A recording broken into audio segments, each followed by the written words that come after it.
Hi, I thought I'd do something different today and try and create a few restrained floral arrangements with the flowers that are in flower at the moment. So we have hellebores, we have flowering currants, and that is it for flowering perspective. So if you want to find out whether I achieve this, stay tuned and what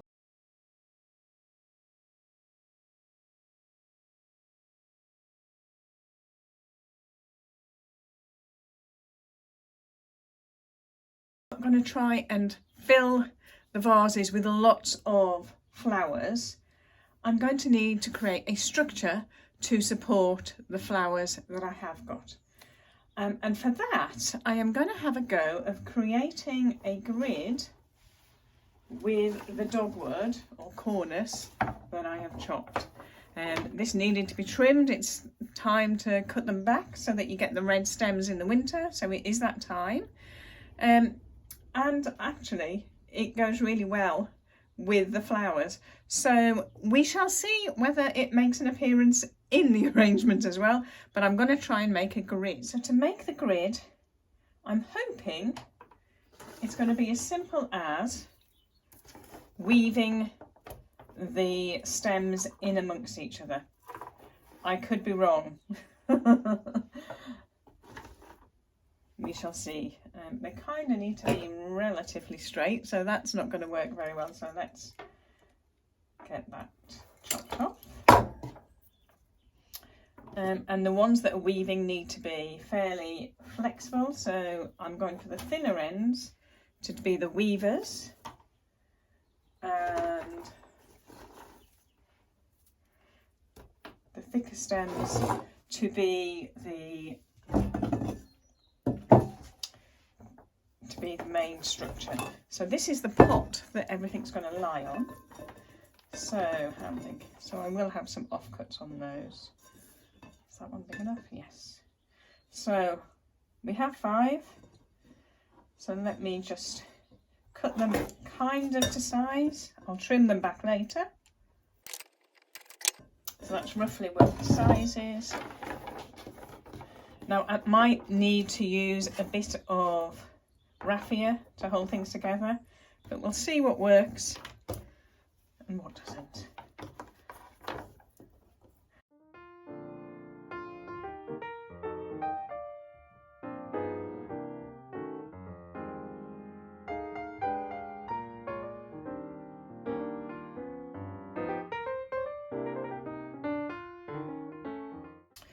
Right, the edges seem to be popping out all the time. I think we don't need any more than that as a structure, but let me go and see if I can find some wires or raffia to hold everything together. Handily, I have this, I can't remember what it's called. It could be rustic wire, that could be what it is. It's got a wire in it, and it will not be so obvious as raffia when they're tied in. So I'm going to just do the edges so that we can see what things look like. So let me start with the middle one.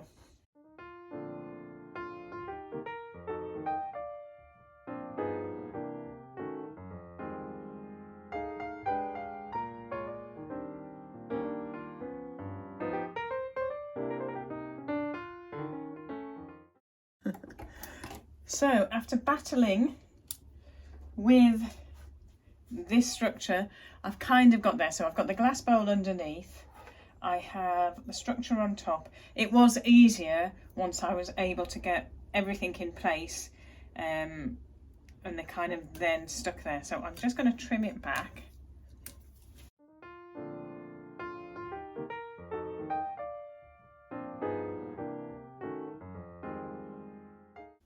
Right, that looks a little bit better.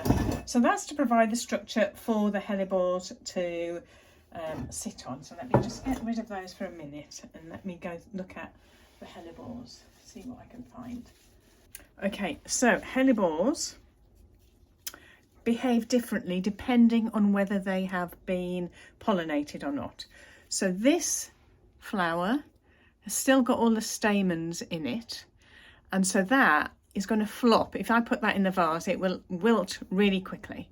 So those ones are, I'm going to take off the branches and float into the water. So that's what I needed the structure for, because I wanted to float them in there. Now they will naturally float by themselves.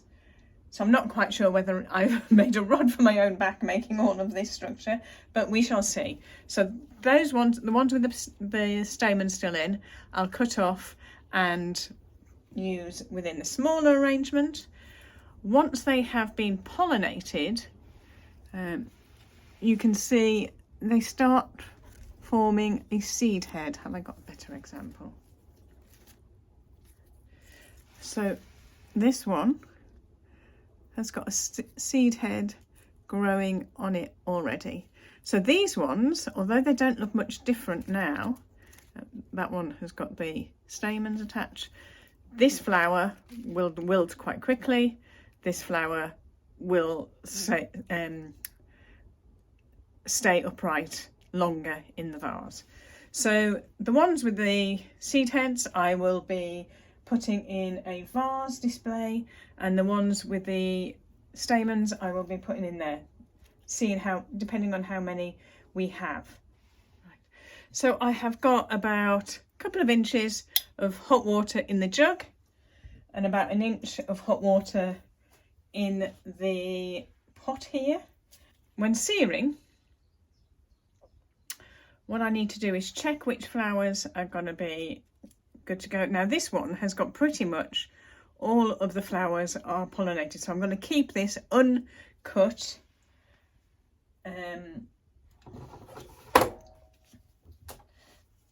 But what you do need to do when you're dealing with hellebores is just gently, so I have got some sharp snips, gently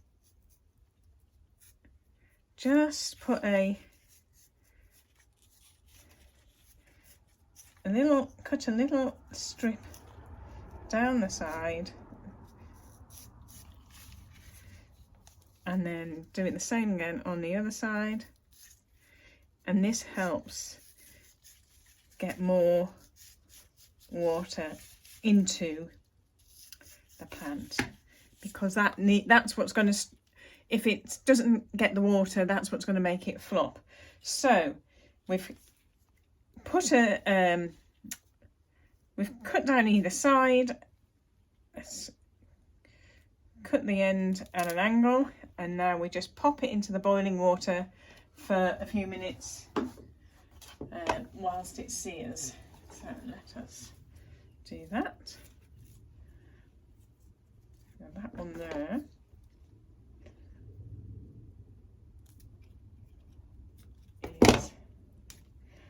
Now that one has still got its stamens, so the little stems can go in here and sear nicely. That can go in here. Let's cut the stems. So I will get the hellebores all processed like that and come back in a minute. Okay, all of the hellebores have been prepped. So now it's time to arrange. So I have put this on a Lazy Susan just to make it easier to move things around. This grid is going to be a nemesis of mine, I think, but we shall leave it as it is. Right, okay, so I am going to put some greenery in there first. So let me see what we've got in the bucket. Now we only need small bits, so I want a little bit of good leaf. There we go. But we just need small sections. So I have on the ivy, we have got lovely little seed heads and lovely glossy leaves. So I'm just gonna shorten those stems to make the most of each of those.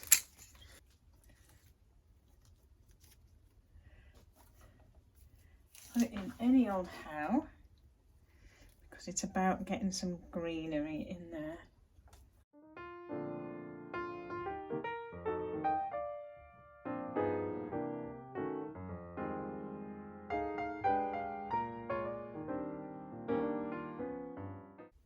this is twisted willow. It's just starting to leaf up. So just to add a bit of extra oomph. So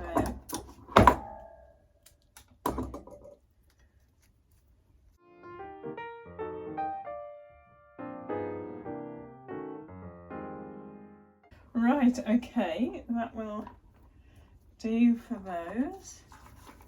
I'm now going to use the fruiting blossom, or the flowering blossom, and see what I can, whether that can add a bit more greenery.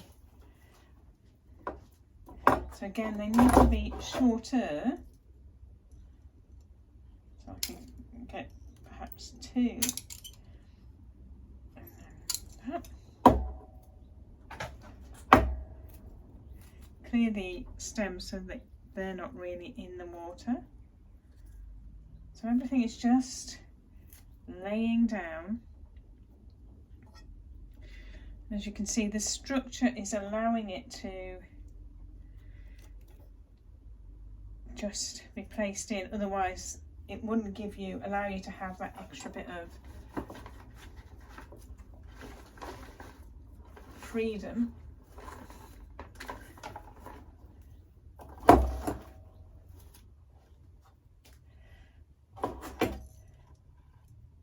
Because I'm just needing short stems, I can trim off just above a blossom and add that in, and then I've still got the remaining stem that I can use, that can drape around.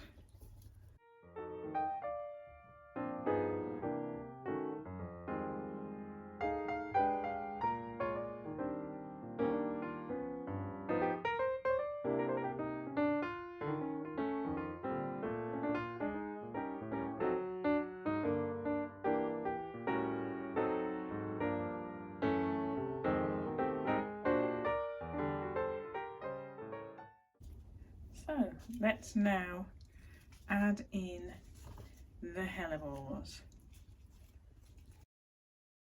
So the grid didn't need to be too fine a structure, because all of the other twigs and things that I've added in has also added to that arrangement. So once you've got your base, it's easy to just finish off. So there we have it. Now then, would I do anything different? Not sure. I might have a bit more willow. So let me just see if I can add some willow. It's a centerpiece. It's got a side table, so I don't want it to take up too much room, because otherwise it's just going to be annoying. But I do want it to take up some room. So where are we? We've got that one there. So these twiggery pokery bits, whilst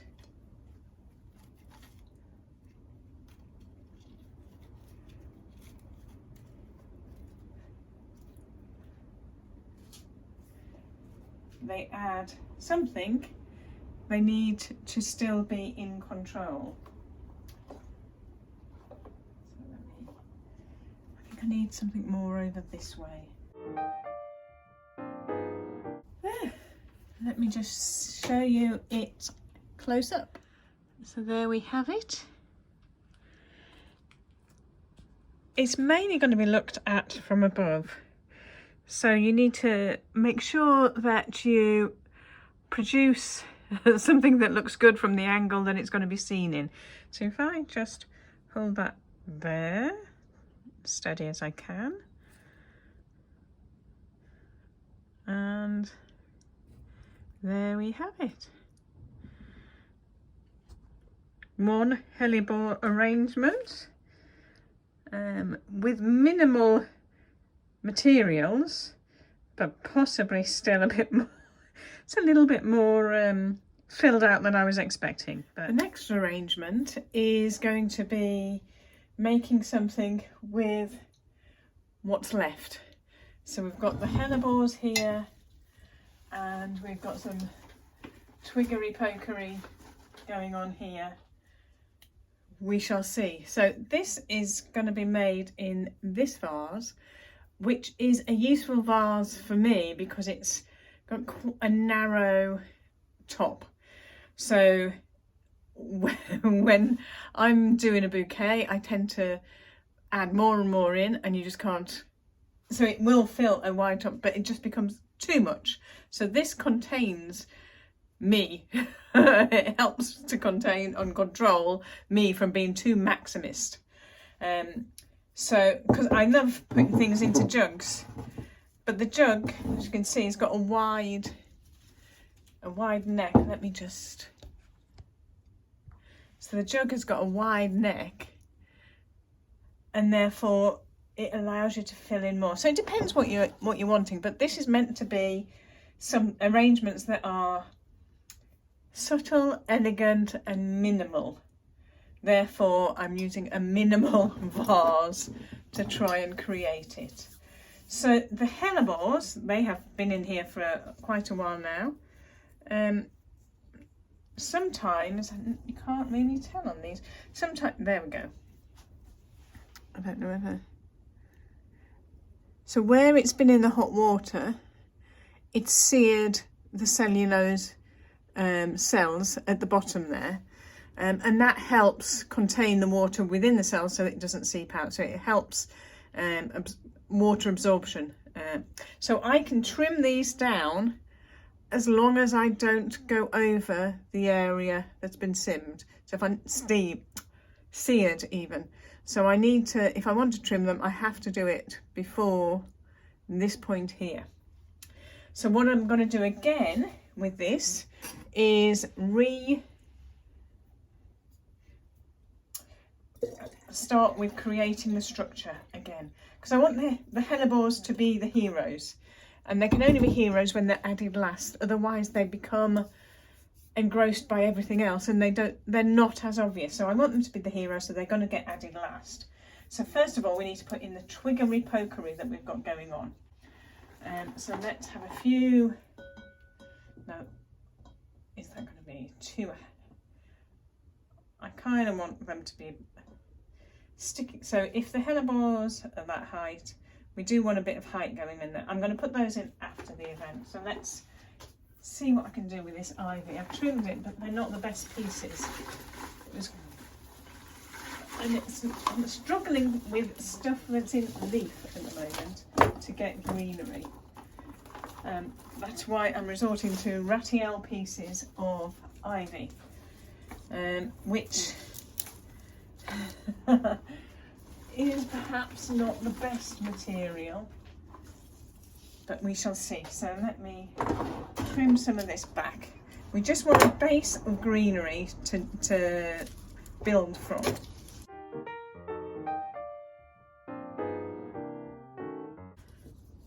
Now if you wanted to have more structure in creating it, you could put a frog, Flower Ranger's frog in the bottom, which are just spikes. It helps keep everything contained. Or there is also like domes with holes in. Or you can even create, similarly to what I did with the other arrangement, put something on the top to stop things flopping over.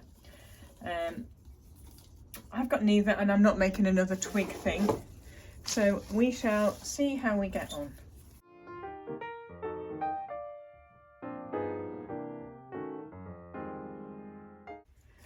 So we've got a bit of something. Let's see if we've got, I'm just going to add a few more of the longer, 3 more bits of the longer thing. Always work in odd numbers. It helps it being too, stops it from being too regimented.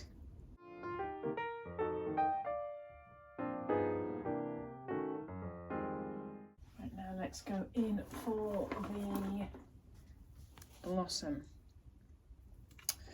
So So again, we can add different heights to help elevate. I can't, because that branch is sort of branching, if I put that in straight like that, it will fill up the neck, and whilst it will give structure, it won't allow me to get much more in. So I'm separating it out a bit so that I can get a little bit more.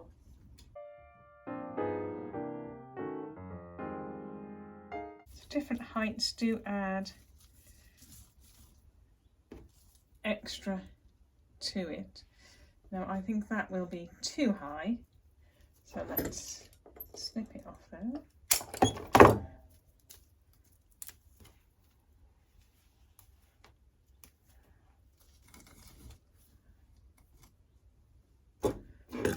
That end has not got a very attractive end, so let's snip that off. So I'm going to keep this one at this height, because we do need a bit of height.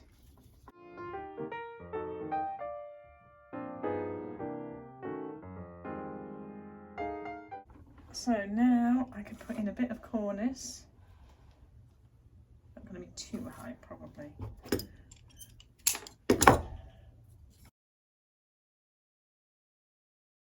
Just putting them in any old how at the moment, because once you add a bit more bulk in, then it will bulk out, so you can add more support in. And of course I want my willow, but that is way too big, so let me trim those down.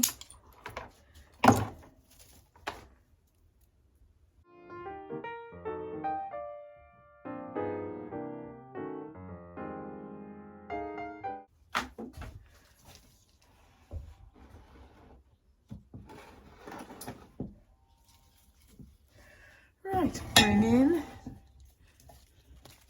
the hellebores.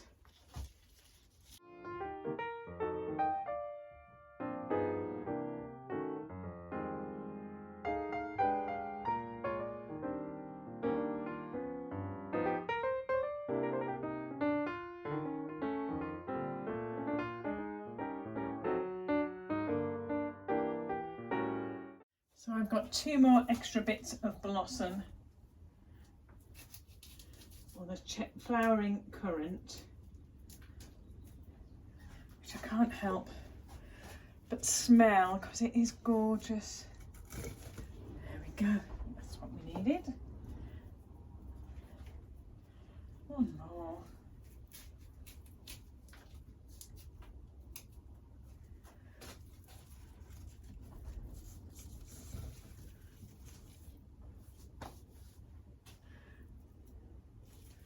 There we have it.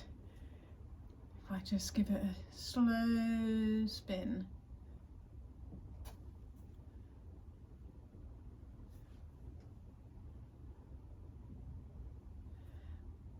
So there we have 2 different arrangements with the same materials. I'm not sure I have met my objective of meeting minimal, subtle flowers arrangements. I can't help. I really need to learn how to stop at times. Anyway, let me know what your thoughts are. Which do you prefer?